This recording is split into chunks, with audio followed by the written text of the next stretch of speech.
Fala aí, galera, como vocês estão? Eu sou a Carol e esse é o Fala Carolina, a maneira que a gente encontrou para ficar mais pertinho de vocês. E eu quero saber, quanto tempo vocês levam para chegar até o centro de Sampa? 1, 2 horas? Mas por que a gente precisa passar tanto tempo no busão para acessar o centro? No episódio de hoje vamos discutir o que tem de tão importante lá. Estar no Carol é gostoso, estar no Carol é uma delícia. Vem pro Carolina, vem pro Carolina. São Paulo é uma das maiores e mais populosas cidades do mundo. Sua área urbana conta com mais de 11.500 km² e mais de 12 milhões de habitantes. Acha isso pouco? Contando com as áreas metropolitanas, São Paulo virou uma verdadeira mega cidade mundial, importantíssima para o desenvolvimento da economia do Brasil inteiro. Mas essa potência mundial que é a cidade de São Paulo está longe de ser ideal para todo mundo. Por exemplo, você já se perguntou por que demora tanto para chegar até o centro? Ou melhor, por que temos que nos locomover tanto para chegar até lá? Já pararam para pensar que no centro a gente consegue de tudo? E eu não estou falando só de 25 de março, não. Estou falando de cinema, teatro, centro cultural, Sesc com piscina e parque só para começar.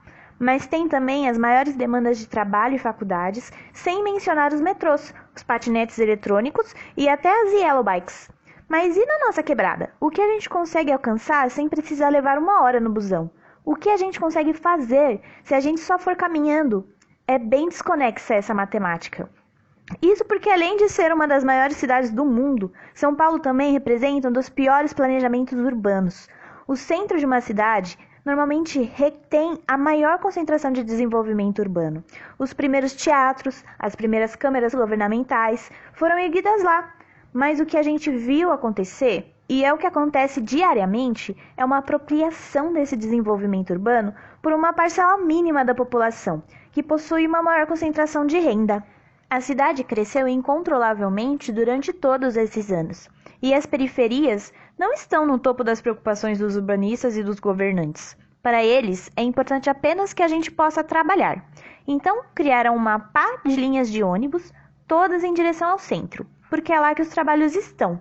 E cultura então? Vixe, o lazer eu nem te falo. A questão é negado para nós, periféricos, esses direitos mínimos que temos de usufruir da cidade como cidadãos. Não é apenas a questão da distância geográfica e do transporte público precarizado, mas também o fato de que não temos direito ao lazer e à cultura perto das nossas residências. E quando temos, estes foram resultados de uma luta coletiva e de ocupações dos espaços públicos, que quando reivindicados são criminalizados. É injusto não só pensar na parte da exclusão, mas também quando a gente analisa quem está no centro. Existem favelas enormes ao redor de Sampa, mas também existem as maiores mansões, o metro quadrado mais caro. Não é por acaso, o capital privado se apropria das relações urbanas e o que deveria ser público e democrático se transforma na posse individual. O que deveria ser um parque aberto vira área de convivência de condomínio. O que deveria ser uma área de convivência social pública vira um estacionamento. Moradia, que deveria ser direito, vira privilégio. E é engraçado notar que moradia popular, que na verdade é um financiamento, só é construída na periferia, negando novamente o direito à cidade, além de superlotar os serviços públicos destinados a alguns bairros. Enfim, só para introduzir. Mas agora o Danilinho vai conversar mais com a gente como essas relações se dão na prática. Fala aí, Danilinho. Por causa dessa restrição que nós pobres temos dos centros que são mais desenvolvidos, a área periférica tende a crescer de forma não ordenada, causada por um efeito entre a relação de baixa oferta de imóveis a valores acessíveis e a grande demanda em relação à moradia. A população mais pobre tende a se concentrar cada vez mais nessas áreas periféricas. Para a gente ter uma noção, segundo os dados demográficos da prefeitura, os distritos que são mais habitados são onde se concentram as quebradas, tipo Grajaú, Jardim Ângela, Cidade Tiradentes. E para confirmar esse fato, temos o contraste entre os dados da área verde por cada habitante, onde os maiores índices são nas periferias, o que demonstra que são áreas com pouca intervenção urbanística, e a ausência de um polo econômico que levasse o desenvolvimento a essas áreas, e os dados relacionados à área verde viária, que são aqueles canteiros arborizados nas grandes avenidas. Há maior ocorrência nas regiões centrais, pois ele gera um conforto paisagístico e demonstra uma intervenção urbanística. E é justamente na quebrada que esses índices de área verde viária são menores. Mas será que o poder público não pensa em tentar equalizar de alguma forma essa situação? Existe alguma maneira que ele possa atuar para tentar atenuar o isolamento das populações periféricas das zonas centrais? A maneira que o poder público tem para poder atuar é através principalmente do plano diretor. O plano diretor serve como ferramenta de controle de crescimento da cidade. Ele é previsto na Constituição de 88 como, segundo ela, fator necessário para que o território cumpra sua função social. Mas não é toda cidade que precisa ter um plano diretor. A obrigatoriedade varia em função do número de habitantes. Se a cidade tem mais de 20 mil habitantes, é necessário a elaboração de um plano diretor. Porém, existem outros casos que um plano diretor se faz necessário, por exemplo, quando uma cidade faz parte de uma área metropolitana ou quando ela tem caráter turístico. Esse plano diretor que vigora em São Paulo atualmente teve origem em 2014 e os objetivos traçados por ele devem ser alcançados até 2030. Ele aborda 5 principais questões: a questão social, a questão ambiental, questão imobiliária, questão econômica e questão cultural. Então, resumidamente, é o plano diretor que vai direcionar e incentivar onde novos empreendimentos devem ser construídos, onde haverão novas rotas de transporte, tanto público quanto privado, a fim de favorecer a mobilidade dos moradores, novas autorizações de adensamentos em regiões específicas, concedendo permissões e descontos em taxas para empreendimentos de maior porte em áreas estratégicas, modificando assim os fluxos de pessoas e meios de transporte da região, a economia local e o acesso facilitado ou não de certas áreas da cidade. Para sua elaboração, são necessários 3 agentes: o Poder Executivo, que nesse caso será a Prefeitura, o Poder Legislativo, representado por vereadores, e a população. Primeiramente, a iniciativa da elaboração parte do Poder Executivo, portanto a Prefeitura convoca especialistas, políticos, população e demais interessados para compor o texto que será proposto. A população, por meio de audiências públicas, tem a possibilidade de participar da elaboração dos textos, questionando e propondo ideias. Após a fase de elaboração do texto, o projeto do plano diretor é enviado para a Câmara dos Vereadores, que é o agente legislativo desse processo, onde serão debatidas todas as propostas novamente. Sendo aprovado pela Câmara, ela irá para as mãos do prefeito, onde ele pode vetar e aprovar itens contidos no texto. Mas seria muito legal se todos os envolvidos nesse processo estivessem de fato preocupados em garantir o acesso de todos os cidadãos à cidade. Que a maior preocupação do nosso legislativo e executivo fosse promover direito à moradia, cultura e mobilidade satisfatória a todos. Mas a gente sabe que não é isso que acontece, né? Sabemos que muitos integrantes da esfera política estarão defendendo interesses diversos, de pessoas que podem lucrar muito ou perder muito, dependendo do texto do plano diretor que for aprovado.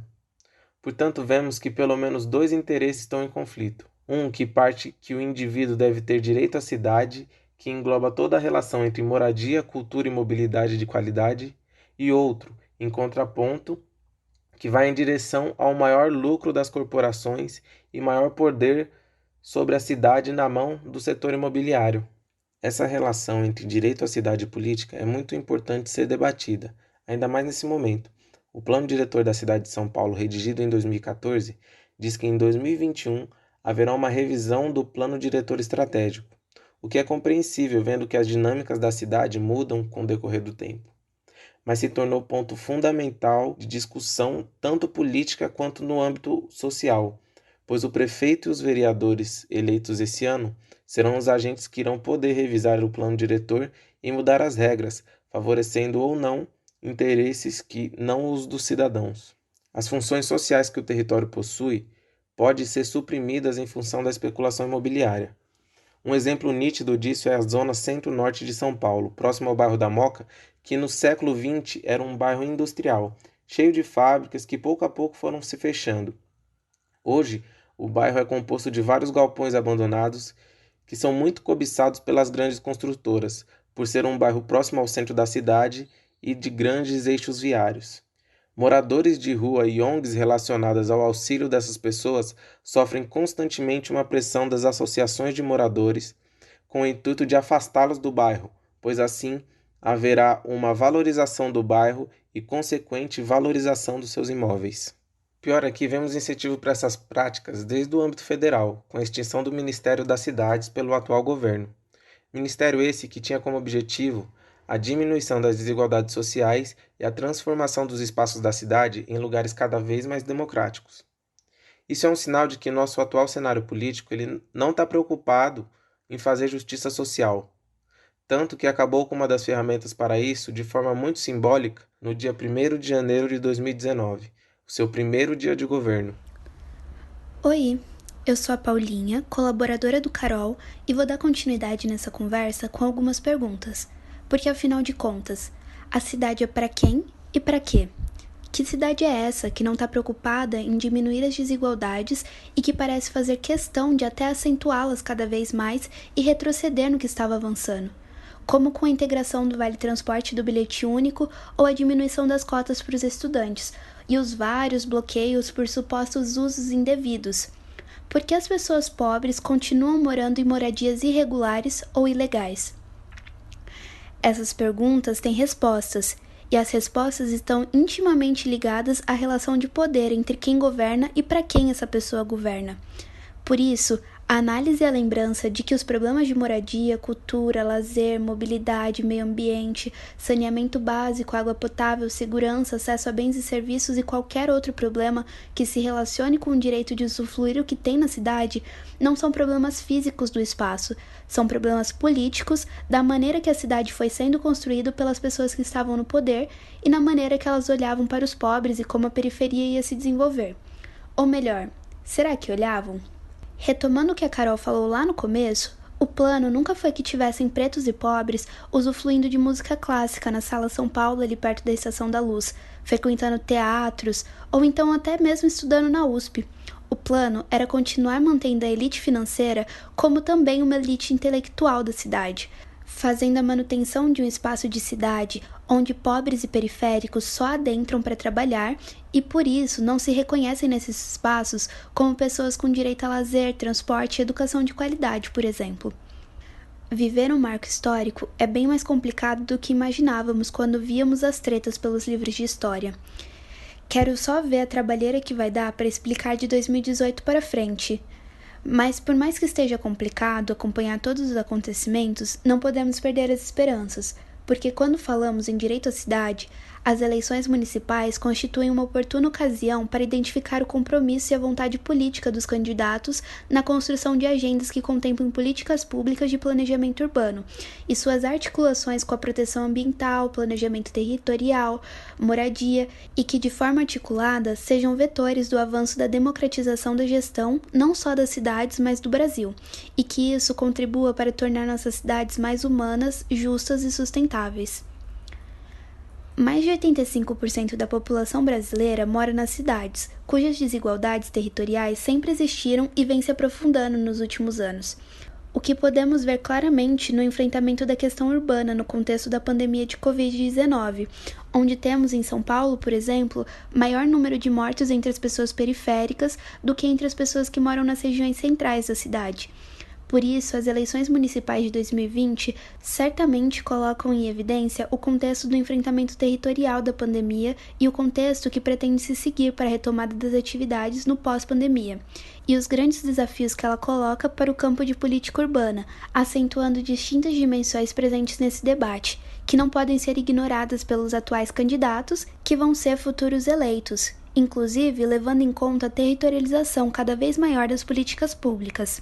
Dentre as quais, o Fórum de Direito à Cidade de Natal, no Rio Grande do Norte, destaca brilhantemente situações que podem ser aplicadas em várias cidades, inclusive São Paulo, colocando enfoque na democratização da gestão urbana como um eixo estruturante da participação social e fortalecimento dos conselhos setoriais, para que se possa construir um ambiente de diálogo permanente entre a população e os poderes executivo e legislativo, representados pelo prefeito e vereadores, garantindo que a população faça parte dos processos de tomada de decisão, favorecendo as consultas públicas, fazendo uso de tecnologia para garantir participação da sociedade civil, fortalecendo o orçamento participativo para possibilitar a transparência e o controle dos cidadãos sobre os recursos disponíveis e investimentos públicos, além de possibilitar e ampliar a participação na elaboração e aprovação do plano diretor e do plano plurianual. O Fórum nos diz também sobre o planejamento urbano e territorial pautado na sustentabilidade socioambiental, como meio de, na contramão do que tem sido feito pelo governo federal, garantir as estratégias ambientais para regular as zonas de proteção ambiental, manutenção das estratégias de controle e ocupação do solo e da densidade populacional diante da infraestrutura urbana, com proteção das águas urbanas, com estímulos à melhoria no saneamento básico da população, fazendo o monitoramento, a prevenção e a recuperação das áreas em situação de risco, priorizando obras e intervenções que melhorem as condições de segurança da população e que não ignorem a produção da vida que as pessoas construíram no lugar onde mora, porque, aliás, elas moram lá e não podem simplesmente ser retiradas. O urbano, fundamentado na justiça social, é outra política que não pode ser deixada de lado, de modo a priorizar os investimentos em territórios historicamente excluídos dos benefícios do processo de urbanização e precarizados pela ausência de políticas de saúde, ensino, cultura,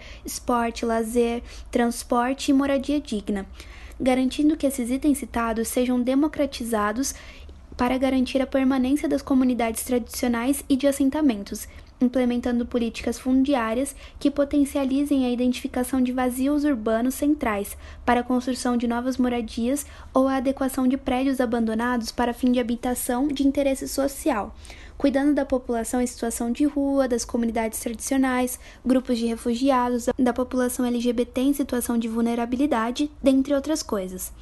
A mobilidade urbana sustentável e inclusiva é outro desafio que os próximos eleitos terão de enfrentar, ainda segundo o Fórum de Direito da cidade de Natal. Esse enfrentamento aponta para melhorias e investimentos em transportes coletivos, incluindo redução da tarifa, ampliação do passe livre, melhorias nos pontos de ônibus colocando cobertura e iluminação adequada, incentivando meios de transporte não motorizados, como a bicicleta e até mesmo a pé, através da ampliação, nivelamento, arborização e iluminação das ciclovias e calçadas, dentre outras coisas. E por fim, mas não menos importante, os futuros eleitos terão de se atentar sobre a redução da violência urbana e estimular a cultura da paz, com compromissos com a segurança dos cidadãos, construindo uma política de promoção de acesso a direitos fundamentais, que são exatamente o contrário do que acontece hoje, com a truculência da ação do poder público, baseada no combate violento nas periferias, melhorando equipamentos públicos de cultura e lazer quando já existentes e construindo novos em lugares que ainda não possuem, assegurando o uso livre pela população e estimulando projetos voltados à promoção da cultura de paz nas escolas, equipamentos de saúde, assistência social, esportes e etc., priorizando a vida em comunidade com resolução de conflitos através de diálogo, participação social e exercício da cidadania. Neste momento em que as eleições municipais se aproximam, é hora de mais uma vez nos esforçarmos para refletir com seriedade qual o tipo de cidade que queremos. No próximo episódio falaremos um pouquinho de quais são as funções do prefeito e dos vereadores, mas você já viu até aqui que essas duas figuras são importantes para estabelecer uma série de coisas só com o plano diretor, que é um pedacinho da atuação deles.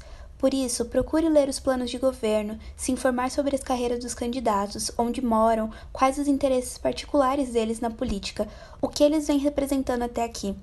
E depois de eleitos, cobre dos candidatos o que eles prometeram. Não deixe que eles se esqueçam que foram te pedir votos e nem deixe que eles se esqueçam das periferias e só voltem daqui 4 anos. Participe dos espaços de participação social e lembre-se, nós temos voz e queremos ser ouvidos para construir uma cidade que seja comprometida com a construção de um ambiente para todos, que respeite as pluralidades e promova a equidade.